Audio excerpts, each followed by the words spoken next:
Hello friends, good morning. তোমরা সবাই কেমন আছো? আশা করি ভালো আছো। আমিও ভালো আছি। আজ হচ্ছে শ্রাবণ মাসের শেষ সোমবার। আমি চলে গেলাম সিদ্ধেশ্বরী মন্দিরে জল দিতে।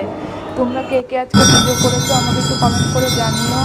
ভিডিওটা আপলোড করতে একটু দেরি হয়ে গেল, প্লিজ কিছু মনে করো না। দেখো আমি বাবার মাথায় এখন জল দেবো, পুজো দেবো, বাবার মাথায় জল দেবো। তার জন্য দেখো ফুল দিয়ে দিলাম বাবার মাথায়। এবার জল ঢালছি। তোমরা কে কে পুজো করেছো আমাকে একটু বলো। আর ওম নমঃ শিবায়, হর হর মহাদেব। তোমরা সবাই ভালো থেকো। তোমরা দেখতে থাকো। এখানে পুজো শেষ করে আমি চলে যাব এখন, মানে চলে আসলাম আর কি হচ্ছে হাঁসখালিতে। দেখো হাঁসখালিতে কী বড় লাইন পড়েছে।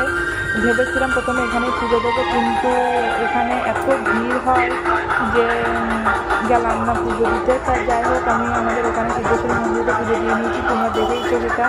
দেখো কী হারে লম্বা লাইন পড়েছে। তো দেখতে থাকো ভিডিওটা স্কিপ না করে।